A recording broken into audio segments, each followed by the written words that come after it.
اعوذ باللہ من الشیطان اللعین الرجیم بسم اللہ الرحمن الرحیم الحمد للہ رب العالمین والصلاة والسلام علی سید الانبیاء والمرسلین وعلی آلہ الطاہرین واللعنۃ الدائمۃ علی اعدائہم اجمعین من الآن الى قیام یوم الدین رب اشرح لی صدری ویسر لی امری واحلل عقدۃ من لسانی یفقہوا قولی آمین رب العالمین اللہم صل علی محمد وآل محمد وعجل فرجہم واحشرنا معہم۔ فرینڈز فورم کی رمضان دینیات کلاس کے لیے یہ لیکچر ریکارڈ ہو رہا ہے اور 8 کلاس کا یہ 12th لیکچر ہے۔ پچھلی کلاس میں شراب کے بارے میں ہم نے ڈسکس کرنا سٹارٹ کیا تھا اور مسئلہ نمبر 112 تک ہم نے پڑھ لیا تھا۔ آج جو ہم مسئلہ پڑھ رہے ہیں تو وہ شراب کے بارے میں ہی، لیکن توضیح المسائل میں وہ شراب کے چیپٹر میں نہیں لکھا گیا، بلکہ توضیح المسائل میں میرے پاس جو ایڈیشن ہے اس کے حساب سے مسئلہ نمبر 2589 سے ایک ٹاپک سٹارٹ ہو رہا ہے جس کی ہیڈنگ ہے کھانے پینے کے احکام۔ مسئلہ نمبر 2589 2589۔ اس مسئلے سے جو ٹاپک سٹارٹ ہو رہا ہے اس کا نام ہے کھانے پینے کے احکام۔ اس کے اندر شراب کے حوالے سے 2 مسئلے دیے گئے ہیں جو ہمارے سلیبس کا حصہ ہیں، اور وہ 2 مسئلے مسئلہ نمبر 2596 اور مسئلہ نمبر 2597۔ اچھا، ایک بات میں آپ لوگوں کو بتاتا چلوں، اور وہ یہ کہ توضیح المسائل کے جو الگ الگ ایڈیشنز آتے رہتے ہیں تو کبھی کبھی جو مسئلے کی نمبرنگ ہوتی ہے وہ 1-2 نمبر آگے پیچھے ہو جاتی ہے۔ یعنی ایسا ہو جاتا ہے کبھی کہ جو پرانا ایڈیشن ہے اس میں فار ایگزامپل یہ کسی نماز کے احکام میں 1000 مسئلے دیے ہوئے، تو نماز کے بعد 1001 سے سٹارٹ ہوگا جو اگلا ٹاپک ہوگا، لیکن ایک نیا ایڈیشن آ جاتا ہے اس میں نماز کے مسائل میں ایک مسئلہ ایڈ کر دیتے ہیں تو وہ 1001 مسئلے ہو جاتے ہیں، تو اگلا ٹاپک 1001 سے نہیں بلکہ 1002 سے سٹارٹ ہوگا۔ تو یہ پاسبل ہے کہ جو میں جس مسئلہ نمبر کے ساتھ مسئلہ پڑھ رہا ہوں، آپ کے پاس جو توضیح المسائل ہے وہ مسئلہ نمبر اس کے اندر 1-8 نمبر اوپر نیچے ہو جائے تو یہ اتنا امپورٹنٹ نہیں ہے۔ آپ یہ نوٹ کر لیا کریں کہ جو میں مسئلہ پڑھ رہا ہوں وہ مسئلہ آپ کی بک میں جس بھی نمبر کے ساتھ ہے وہ ہمارے سلیبس کا حصہ ہے۔ تو میرے پاس جو سلیبس کی بک ہے اس کے حساب سے مسئلہ نمبر 2596 ہمارے کورس کا اگلا مسئلہ ہے جو شراب کے حوالے سے ہے۔ آپ اپنی بک میں دیکھ لیجیے گا، یہی مسئلہ ہو سکتا ہے 2598 ہو۔ میرے پاس ایک اور توضیح المسائل پڑھی ہوئی ہے گھر میں جس میں یہ مسئلے کا نمبر 2598 دیا گیا ہے، تو یہ 1-2 نمبر اوپر نیچے ہونے سے کوئی فرق نہیں پڑتا۔ اور اگین ریپیٹ کر رہا ہوں کہ توضیح المسائل کے کافی آگے جا کے ہیڈنگ، اگر ہم توضیح المسائل کی انڈیکس کھولیں گے تو وہاں پہ کھانے پینے کے احکام کے اندر یہ 2 مسئلے شراب کے حوالے سے دیے گئے ہیں۔ ان میں سے جو پہلا مسئلہ ہے ہمارے سلیبس کا، جو سلیبس کی بک جو میرے پاس ہے اس کے حساب سے 2596 ہے، وہ مسئلہ ہے، اس مسئلے میں امام صادق علیہ السلام کی ایک شراب کے حوالے سے حدیث بیان کی گئی ہے جسے انشاءاللہ آج ہم پڑھیں گے اور اس کو ڈسکس کریں گے۔ اور اس میں کوئی مشکل بات نہیں ہے، اسی لیے میں پڑھنا شروع کر رہا ہوں اور پڑھتے کے ساتھ ساتھ ہی اگر کہیں ضرورت ہوئی تو اسے کچھ ایکسپلین کر دوں گا۔ مسئلہ نمبر 2596، شراب پینا حرام ہے اور بعض احادیث میں اسے گناہ کبیرہ بتایا گیا ہے۔ گناہ کی کیٹیگریز بناتے ہیں علماء اور کہتے ہیں کہ گناہ کی 2 کیٹیگریز ہوتی ہیں، ایک گناہ کبیرہ ہوتا ہے اور ایک گناہ صغیرہ ہوتا ہے۔ گناہ کبیرہ کا مطلب ہوتا ہے بڑے بڑے گناہ، اور گناہ صغیرہ کا مطلب ہوتا ہے چھوٹے چھوٹے گناہ، اور ان دونوں کے بعض فرق ہوتے ہیں بڑے گناہ اور چھوٹے گناہ میں، ویسے تو خدا کی ہم نافرمانی کریں تو یہ کسی بھی طرح سے کریں یہ اچھی بات نہیں ہے، لیکن یہ بڑے گناہ اور چھوٹے گناہوں کا جو فرق ہے، اس میں فرق یہ بتاتے ہیں فار ایگزامپل کہ گناہ کبیرہ وہ والے گناہ ہوتے ہیں جن میں کے بارے میں خدا نے وعدہ کیا ہے کہ میں اس کے اوپر اپنے بندوں کو عذاب دوں گا، قرآن میں وعدہ کیا ہے یا حدیث میں وعدہ کیا ہے، تو یہ گناہ کبیرہ شمار ہوگا۔ لیکن جن گناہوں کے بارے میں کوئی ایسا وعدہ خدا نے نہیں کیا اسپیسیفکلی کہ جو بھی یہ کام کرے گا میں اس کو عذاب دوں گا، ان کو ہم گناہ صغیرہ کہتے ہیں۔ اس کے علاوہ مثال کے طور پہ ان دونوں کے فرقوں میں سے ایک یہ کہا جا سکتا ہے کہ گناہ صغیرہ، مثال کے طور پہ ایک یعنی اگزامپل دے رہا ہوں میں صرف، اگر گناہ کبیرہ خدا نہ خواستہ کسی سے سرزد ہو جاتا ہے تو اگر وہ 10 دفعہ معافی مانگے گا تو خدا اسے معاف کرے گا، تو گناہ صغیرہ اگر خدا نہ خواستہ کسی سے سرزد ہو جاتا ہے تو وہ خدا 2 دفعہ معافی مانگنے پر معاف کر دے گا۔ یعنی خدا نے جب گناہوں کو معاف کرنا ہوتا ہے تو ویسے تو وہ کریم ہے، اور جیسے کہ رمضان کے لیے یہ کلاسز ہیں تو رمضان میں اس نے خاص کر اپنے معافی کے دروازے کھولے ہوتے ہیں، کسی نے کسی قسم کا بھی گناہ کیا ہو اگر وہ سچے دل سے معافی مانگے تو خدا اسے معاف کر دیتا ہے۔ لیکن معاف کرنے کے ٹائم پہ گناہ کبیرہ، گناہ صغیرہ زیادہ آسانی سے معاف ہو جاتا ہے۔ گناہ کبیرہ کے لیے بندے کو زیادہ محنت کرنی پڑتی ہے، زیادہ معافی مانگنی پڑتی ہے، ائمہ کو زیادہ وسیلہ بنانا پڑتا ہے، اور جو گناہ معاف کروانے کے لیے طریقے ہیں، توبہ کرنے کے جو آداب ہیں، انہیں زیادہ اپنانا پڑتا ہے۔ بہرحال یہ ہماری ٹاپک نہیں ہے کہ گناہ کبیرہ اور صغیرہ میں کیا فرق ہے، لہٰذا اسی حد تک اس بات کو روکتے ہیں اور مسئلہ پڑھنا میں سٹارٹ کرتا ہوں کہ شراب پینا حرام ہے اور احادیث میں اسے گناہ کبیرہ بتایا گیا ہے۔ اس کے بعد حدیث لکھ رہے ہیں، حضرت امام جعفر صادق علیہ السلام سے روایت ہے کہ آپ نے فرمایا، چھٹے امام کیا فرماتے ہیں؟ شراب برائیوں کی جڑ اور گناہوں کا منبع ہے۔ جڑ، سارے جو برائیاں ہیں ان کی جڑ شراب ہے، اور جو بھی گناہ ہیں ان کا منبع یعنی سورس، جہاں سے سارے گناہ نکل کر آتے ہیں۔ اگر کوئی شراب پی لیتے ہے اب اس کے بعد اس سے سارے گناہ نکلنا شروع ہو جاتے ہیں، وہ سورس بن جاتے ہیں ہر قسم کے گناہ کے لیے۔ پھر امام فرماتے ہیں، جو شخص شراب پیے وہ اپنی عقل کھو بیٹھتا ہے، اس کی عقل ختم ہو جاتی ہے، اب وہ کوئی عقل مندوں والا کام نہیں کرتا۔ اس کے بعد ہر قسم کی بے وقوفی، ہر قسم کی جہالت کا کام وہ کر سکتا ہے۔ وہ اس وقت خدا تعالیٰ کو نہیں پہچانتا، جب اس نے شراب پی ہوئی ہوتی ہے اب وہ کسی خدا کو نہیں جانتا، کسی خدا کا اس کا خوف نہیں ہے، اسے خدا کا کسی قسم کا خوف نہیں رہتا، کوئی حلال حرام کسی چیز کی اسے تمیز نہیں رہتی، کوئی بھی گناہ کرنے سے نہیں چوکتا، وہ کسی بھی گناہ کرنے سے رکتا نہیں۔ جب اس نے شراب پی ہوئی ہو اور وہ شراب کے نشے میں ہو تو وہ خدا کو بھی نہیں پہچانتا، نہ اسے خدا سے کوئی ڈر لگتا ہے، نہ وہ کسی قسم کا گناہ کرنے سے رکتا ہے۔ بڑے سے بڑا گناہ وہ اس حالت میں کر سکتا ہے۔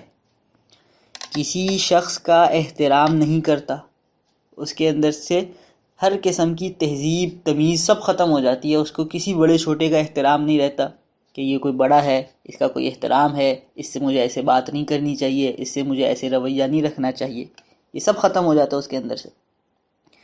اپنے قریبی رشتہ داروں کے حقوق کا پاس نہیں کرتا، جو اس کے رشتہ دار ہیں ان کے حقوق کا خیال نہیں کرتا۔ اگر اس نے شراب کسی انسان نے خدا نخواستہ پی ہوئی ہے اور وہ اس شراب کے نشے میں ہے تو وہ اپنے تمام رشتہ داروں کے تمام حقوق پامال کر سکتا ہے۔ وہ اسے اس کی جو حالت ہوتی ہے اس کی وجہ سے نہ وہ خدا کا لحاظ کرتا ہے اور اس میں خدا کا ڈر رہتا ہے، نہ وہ اپنے رشتہ داروں کا لحاظ کرتا ہے اور ان کے حقوق کا خیال رکھتا ہے، بلکہ نشے کی حالت میں وہ اپنے رشتہ داروں کے ساتھ کسی قسم کا ظلم اور زیادتی کر سکتا ہے۔ کھلم کھلا برائی کرنے سے نہیں شرماتا۔ ہو سکتا ہے یہ انسان جب نارمل روٹین میں کوئی گناہ کرتا ہو لیکن چھپکے سے کرتا ہو، لیکن اگر اس نے شراب پی ہوئی ہوگی اور وہ نشے میں ہوگا تو وہ گناہ جو عام طور پہ یہ چھپکے سے کرتا ہے کہ لوگ نہ دیکھ لیں، بری بات ہے، وہ اب شراب کے نشے میں یہ گناہ کھلم کھلا کرے گا اور اسے کسی قسم کی شرم نہیں آئے گی کہ لوگ دیکھ رہے ہیں، بری بات ہے، کوئی اس کے اندر اس قسم کی فیلنگز نہیں بچیں گی۔ کھلم کھلا برائی کرنے سے نہیں شرماتا۔ اگر شراب کا صرف ایک گھونٹ پیتا ہے، اگر کوئی انسان صرف ایک گھونٹ شراب کا پی لیتا ہے تو اس کا نتیجہ کیا نکلتا ہے؟ امام فرما رہے ہیں تو خدا، فرشتے، انبیاء، سارے کے سارے نبی اور مومنین اس پر لعنت بھیجتے ہیں۔ اگر ایک شخص صرف ایک گھونٹ شراب کا پی لیتا ہے تو یہ اتنا بڑا گناہ ہے کہ خدا بھی اس انسان پر لعنت بھیجتا ہے، سارے فرشتے بھی اس کے اوپر لعنت بھیجتے ہیں، سارے نبی بھی اس کے اوپر لعنت بھیجتے ہیں، اور سارے مومن بھی اس پر لعنت بھیجتے ہیں۔ یہ کب ہے؟ صرف ایک گھونٹ پینے پر۔ اور اگر یہ ایک گھونٹ سے زیادہ پیے اور پیے اور پیے یہاں تک کہ یہ مکمل طور پہ نشے میں غرق ہو جائے، بالکل مست ہو جائے، تو اس کا کیا حالت ہوتی ہے؟ مولا فرمانے اور مکمل مدہوشی تک پیے، مدہوشی یعنی مستی، یعنی جب اس پہ نشہ چڑھ جائے، اس کی عقل بالکل کام کرنا چھوڑ دے، اتنی پیے کہ مکمل مدہوش ہو جائے، مکمل مست ہو جائے، مکمل طور پہ نشے میں چلا جائے، نشہ اس کے اوپر چڑھ جائے بالکل 100%۔ اگر اتنی شراب ایک گھونٹ پی لے گا تو وہ سب لعنت بھیجیں گے۔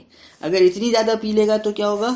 تو ایمان اور خدا شناسی کی روح اس کے بدن سے نکل جاتی ہے، اور ناقص خبیث روح جو خدا کی رحمت سے دور ہوتی ہے اس کے بدن میں رہ جاتی ہے۔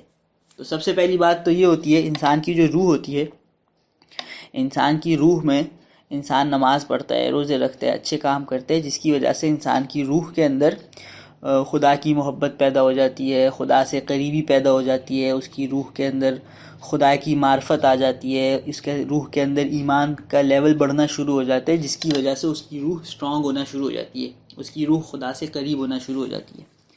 مولا فرما رہے ہیں جب کوئی انسان شراب اتنی پی لے کہ وہ مست ہو جائے اور اس پر نشہ طاری ہو جائے مکمل طور پہ، تو اس کی روح میں جو اچھے کام کرنے کی وجہ سے ایمان کی طاقت پیدا ہو گئی تھی، اور اس کی روح میں جو ایمان کی، خدا کی معرفت اور خدا کی پہچان آ چکی تھی، اور اس کی روح جو خدا کے قریب ہو چکی تھی، یہ ساری چیزیں اس کی روح میں سے ختم ہو جاتی ہیں، اور جو ایک ناقص یعنی انکمپلیٹ اور خبیث روح، جس میں نہ خدا کی معرفت ہوتی ہے، نہ خدا کی محبت ہوتی ہے، کچھ بھی نہیں ہوتا، صرف ایسی ایک روح اس کے جسم میں رہ جاتی ہے، اور جو چیزیں اس نے اپنے روح میں ایڈ کی تھی، ایمان ایڈ کیا تھا، خدا کی معرفت، خدا سے محبت، خدا کا قرب، یہ سب ایڈ کیا تھا، وہ سب واپس انڈو ہو جاتا ہے، اس کی روح میں سے ختم ہو جاتا ہے واپس۔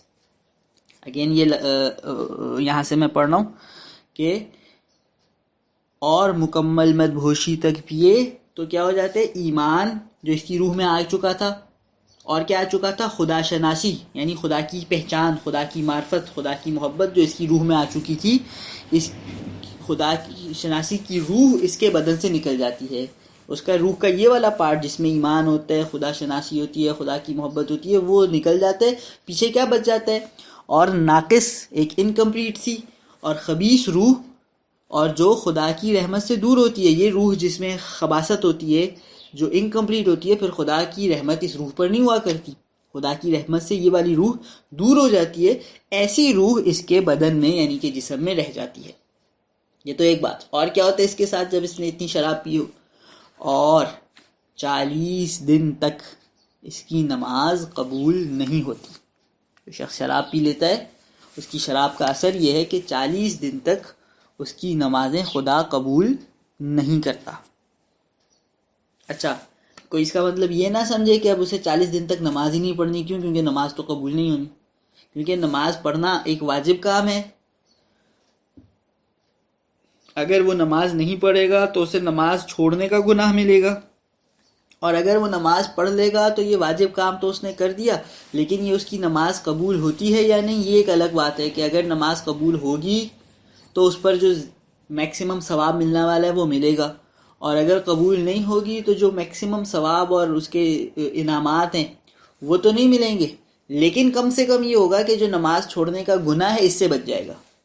تو اب یہ جو شراب پیا ہوا شخص ہے، اس کی 40 دن تک نماز تو قبول نہیں ہونی، لیکن اس کا یہ مطلب نہیں کہ اسے اجازت ہے وہ 40 دن تک نماز نہ پڑھے، کیونکہ اگر وہ نماز نہیں پڑھے گا تو نماز نہ پڑھنے کا جو گناہ ہے وہ بھی اس کو ملے گا۔